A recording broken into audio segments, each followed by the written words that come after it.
आता पाविजेल दे धरा या दातारा संगती, पायावरी ठेवू माथा सर्वतः नो पक्षी, येथून तेथवरी आता नाही सत्ता अनेकांची, तुका म्हणे चक्रपाणी शिरोमणी बळी यांचा. असा हा संत तुकाराम महाराजांचा अभंग. या अभंगामधून ते काय सांगतात की कशा प्रकारे पांडुरंगाला ते विनवणी करतात किंवा पांडुरंगा तू आता माझ्यासोबत माझ्या घरी चल, तू जर माझ्या घरी आलास तर मला प्रसन्न छान वाटेल.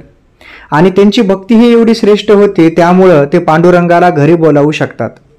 आपण मंदिरात जातो, दर्शन घेतो, आपण जर आवाहन असं देवाला केलं की देव माझ्यासोबत घरी येशील का माझ्या, तर पहिल्यांदा आपल्यालाच प्रश्न पडेल की कोणत्या अधिकारवाणीनं आपण हा त्यांना प्रश्न करत आहोत. परंतु संतांच्या ठायी असलेला चांगुलपणा आणि संतांच्या ठायी असलेली भक्ती ही त्या देवाला देखील विवश करते की त्यानं तिकडे आलं पाहिजे, संतांचं ऐकलं पाहिजे. त्याच भावनेतून आणि त्याच विचारातून संत तुकाराम महाराज पांडुरंगाला विनंती करतात की आता तू दातारा तू सर्वज्ञ आहेस, तू पांडुरंग देवा नारायणा, तू ह्या सृष्टीचा रचनाकार आहेस, करता करविता आहेस, तर मी तुला विनवणी करतो की तू माझ्यासोबत आता माझ्या घरी चल. नुसतं माझ्यासोबत चल नाही तर मला तुझ्या चरणावर माझं डोकं ठेवू दे, आणि मग तुझ्या चरणावर जेव्हा माझा माथा ठेवल तेव्हा मला प्रसन्न वाटेल. मला तुझी खूप सेवा करायची आहे, म्हणून मी तुला विनंती करतो तू माझ्या घरी चल. अशा प्रकारे ते पांडुरंगाला घरी चालण्याचा आग्रह करतात.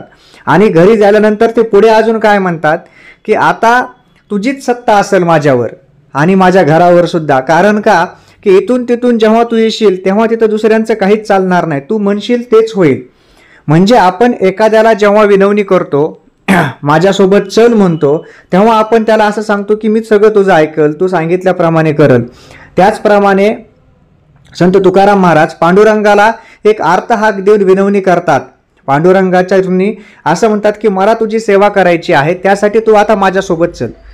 जर देवा तुला माझा उद्धार करायचा असेल तर तू माझं ऐक आणि तू माझ्यासोबत माझ्या घरी चल, मला तुझ्या चरणावर माथा ठेवू दे, तुझी सेवा करू दे, त्यामुळं मी प्रसन्न होईल. आणि याच्या पुढे जाऊन ते काय म्हणतात की तू नुसतं सोबत चल नाही तर तू माझ्यासोबत आल्यानंतर देखील तुझीच सत्ता असेल, तू जे सांगशील ना ते आणि तसं होईल. कारण तुझ्या इच्छे खातरच मी तुला इथून चल म्हणतोय, परंतु माझी देखील त्याच्यामध्ये अशी इच्छा दडलेली आहे की मी तुला एका अधिकारवाणीनं किंवा एका विनंती वजावाणीनं अर्थहाक देतोय की तू माझ्यासोबत चल. अशा प्रकारे ते सांगतात. आणि शेवटी ते काय म्हणतात देवाला की तू चक्रपाणी आहेस, तुझ्याकडे सर्वच गोष्टींचं बळ आहे, तू फार मोठा आहेस आणि म्हणून तू हे माझं एवढं छोटंसं ऐकलं पाहिजेस आणि माझी ही सेवा तू स्वीकारली पाहिजेस. मन मोठं लागतं कोणतीही गोष्ट करण्यासाठी. लहान सहान गोष्टी जरी असल्या आणि मन जर मोठं असेल तर आपल्याला त्या गोष्टी करणं सहज शक्य होतं. एक हिंदीमध्ये अशी म्हण आहे की कुछ देने के लिए हैसियत नहीं दिल बड़ा होना चाहिए. म्हणजे काय तर काही गोष्ट देण्यासाठी किंवा करण्यासाठी आपली योग्यता किंवा लायकी असण्यापेक्षा आपण आपलं मन मोठं असलं पाहिजे. जर मन मोठं असेल तर त्याच्यामध्ये सर्वांचंच हित सौख्य सामावलेलं असतं. आणि हे मन असलेलं मोठं जर आपण असं ईश्वराचरणी लावलं आणि समाजाप्रती जर आपण चांगलं कार्य करण्याचा प्रयत्न केला तर का पांडुरंग नारायण हा ईश्वर हा चक्रपाणी आपल्या घरी येणार नाही. आपण देखील त्याच अधिकारवाणीतून त्याच विनवणीतून आपण त्या देवाला देखील आपल्या घरी बोलावू शकतो. आणि एकदा का संतांचे किंवा देवाचे चरण जर आपल्या घराला लागले तर आपलं घर एक मंदिर बनून जातं, एक स्वर्ग बनून जातं. कारण एवढी मोठी ताकद आणि शक्ती या संतांमध्ये आणि भक्तीमध्ये असते.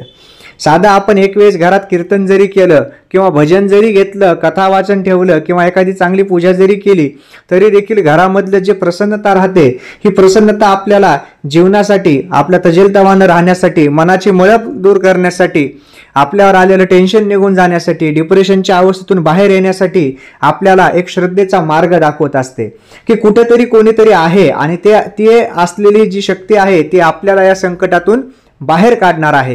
ही शक्ती प्रत्येकाची वेगवेगळी असू शकते, प्रत्येकाचे वेगवेगळे रूप मान्यता असू शकतात, परंतु आयुष्य जगत असताना असे कुठेतरी एक आधार असला पाहिजे की जो आपल्या पाठीमागे आहे ही जाणीव आपल्याला सतत असली पाहिजे. म्हणजे काय आपण रस्ता चुकणार नाहीत आणि जरी चुकत असेल तरी देखील सावरणारा तो आहे हे गृहीत धरून आपण योग्य मार्गावर देखील चालायला शिकतो. जय जय रामकृष्ण हरी. आता